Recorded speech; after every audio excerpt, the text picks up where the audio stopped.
Disclaimer. This article may be triggering for those who are currently struggling or have struggled with their body image in the past. If this is a subject that hits too close to home or that you may find too difficult to read, please consider refraining from proceeding further.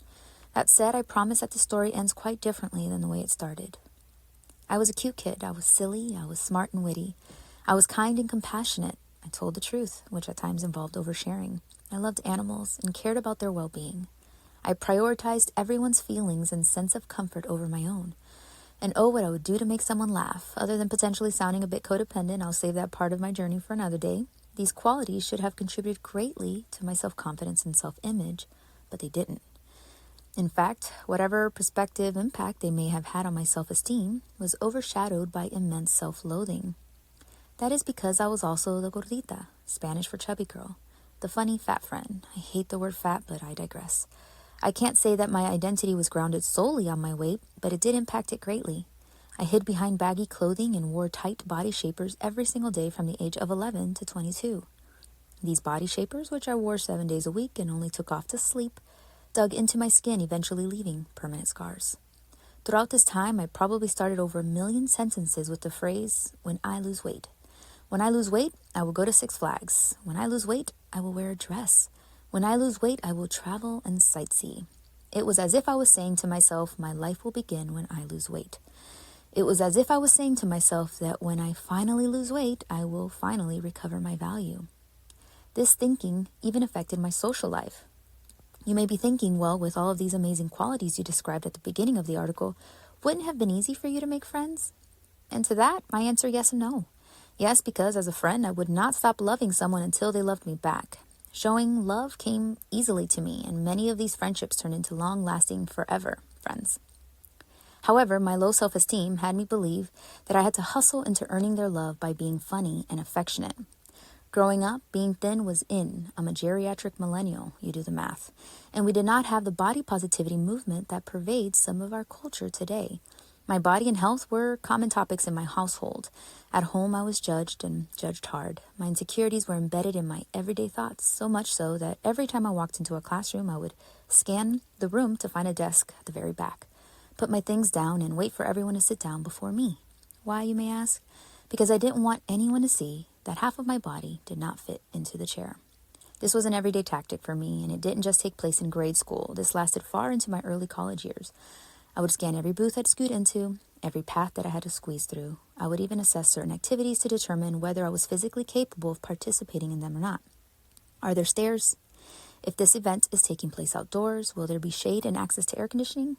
Oh, and pool parties? Absolutely never. My goal essentially was to never get caught being fat. God forbid my shirt accidentally went above my belt line.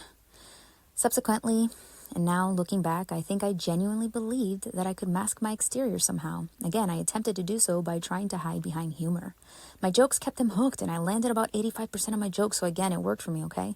Every time I made someone laugh or earned their love and friendship, it somehow got me through the turmoil I was harboring on the inside. It felt borderline euphoric, and being funny and loved was my drug of choice. This hustle, as I like to call it, worked with friends and family, even though I know that I could never fully hide the truth from my family. They always saw through it. This went on for many years. However, hiding behind jokes and an active social life looked a little different at the age of 11 than it did at the ages of 16 through 21. My teenage years, in which I also struggled with polycystic ovarian disease, were quite traumatic. Adulthood and partying were more about being an awesome wing woman than anything else. I suppose I am now grateful for the non-existent hookups and my inability to date a few losers before meeting the one.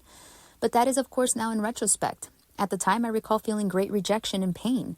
My insecurities were validated one at a time.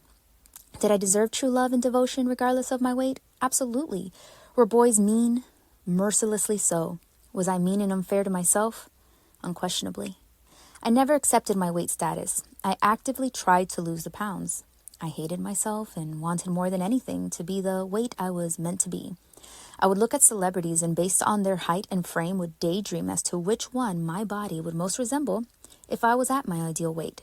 For the record, based on my imaginary calculations, it was always J-Lo. I did the Atkins diet, the cookie diet. Google it, they're not actual cookies. Jenno Craig. Took diet pills and started countless gym memberships. I'd lose 10 pounds and then gain 20. I never stopped saying when I lose weight, but I did start to feel the immensity of my failed attempts at losing it beginning to pile on top of me. I never even considered the thought of weight loss surgery. It was expensive and wasn't covered by insurance. No one talked about it either. There was a bit of a shame energy, more Gen Z of me to say than geriatric millennial, I know, surrounding this procedure. But after some consideration, I decided to attend an informational support meeting that was being held at a hospital near my home. It was after attending this event that I felt hope for the first time in a long time, if ever. After sharing the news of this meeting, as well as my subsequent decision to undergo weight loss surgery with someone I admired dearly, I was highly encouraged to keep this decision to myself. They'll have opinions and think you took the easy way out, they told me. You deserve to have privacy in this very personal decision. Not everything is everyone's business. It's true. This is a personal and private decision, and it is not something you need to share with the world if you do not want to. But that advice, although well-intentioned, felt wrong. I had a very active social life and was extremely close to my friends and external family members. What would I tell them when I began losing pounds? Lie? I couldn't do that. But this person was confident about what they had told me. I, on the other hand, was not. This person knew what was best for me. I did not. I had such low self-esteem and self-worth that I drowned out my inner voice in favor of their loud and confident one. I quietly went through the surgery on the morning of December 26, 2007, at the age of 22.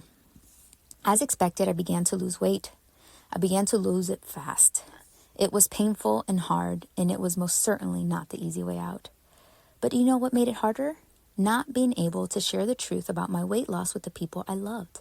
That said, I did find a way to semi-tell the truth. Oh my goodness, JoJo, how are you losing the weight? People would ask in utter disbelief, to which I'd answer sheepishly, barely eating. I'd then find a way to change the subject. I became a master at subject changing and arriving to dinner plans not hungry. With weight loss surgery, your intake is reduced by over 80%. Friends, I was barely eating. And I'm so grateful that no one ever asked me directly whether I had surgery because I don't think I would have been able to look them in the eye and lie. But time went on and people moved on, and as everyone got used to the new JoJo, the questions faded away. My conscience, however, never forgot. When weight loss didn't solve all of my problems, another story I'll save for another day, I decided to attend counseling. I'm embarrassed to say that I did not start my counseling journey until after I had completed my master's degree in counseling psychology and was working as a mental health counselor intern 5 years after having the surgery. Vicki Rossler was the name of my counselor. She was feisty and challenged me every single session. Whenever we discussed what living authentically looked like and about shedding my codependent ways, this secret would come up repeatedly. However, for me, it was always off the table. It had been too long, and I was a counselor intern then. I thought I'd lose credibility with my friends and family. Here's a look at what our sessions look like. What would be so terrible about telling them the truth? They'll question everything that comes out of my mouth and comes out of my mouth going forward. They'll talk about me behind my back. Okay, so they'll talk about you. Then another big story will come up and they'll talk about that. Will they still love you? I think they'll still love me, but what if they don't trust me or see me differently? A master's in counseling and a few sessions in this awesome therapist's office were not going to undo 3 decades in the making. So a decision you made to keep a medical procedure private at the age of 22 when you didn't know any better will break their trust forever? I don't know. No? After about 6 months of counseling and talking myself in and out of sharing my secret with the world, I finally accepted that to live my authentic self, I would need to be honest about my weight loss journey. So much of my life story surrounded my weight, and I couldn't leave this enormous piece out of my story any longer.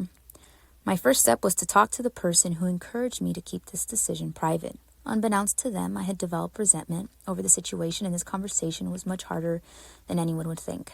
Essentially, I told this person how their advice harmed me. I told them that it was not, in fact, what was best for me, and explained that how this decision created a layer of shame towards my weight loss that should have never been there.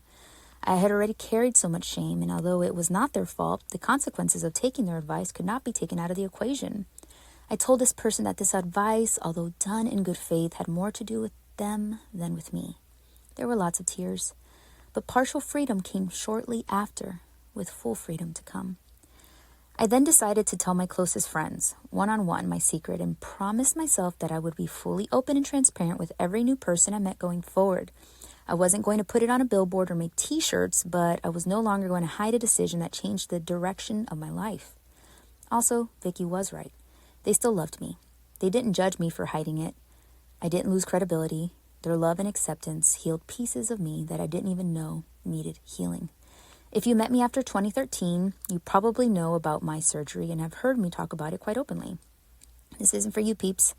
This is for the extended family members and friends who were in my life as a kid, teenager, and adult before having surgery. This is for those who witnessed the transformation and got the explanation, "I am barely eating," when asking how I lost so much weight. I want to apologize to those friends, aunts, uncles, and close cousins. Will you forgive me? This healed therapist is actively fighting the intrusive thoughts of that little girl full of shame. The little girl full of follow-up questions such as, "Do you see me differently? And do you still love me?" I have learned to honor that little girl who still needs to be loved and accepted. I have learned to nurture her, let her be heard, and then gently adjust her crown and raise her chin. My partial freedom has now turned into total freedom. My partial freedom was deciding to live as my authentic self that day going forward and to share the truth with my closest friends and family members. My total freedom is happening right now. It is live and it is real. You see, I had that surgery 16 years ago. A lot has happened in those 16 years. I have evolved tremendously. I married a wonderful man, had 2 extremely adorable children, had quite a few professional achievements, but shame was still invited to my story. The truth is that the complete freedom that I'm referring to has nothing to do with sharing with the public my decision to undergo surgery. It is so much greater than that. I am freeing that little girl who felt shame surrounding her body and who would have never openly shared her insecurities and struggles. I am giving her the mic. I am freeing that 22-year-old young woman who decided to keep her weight loss a secret against her better judgment. That little girl who found her self-worth in the acceptance of others was still in the driver's seat every time she couldn't face those she had omitted the truth from.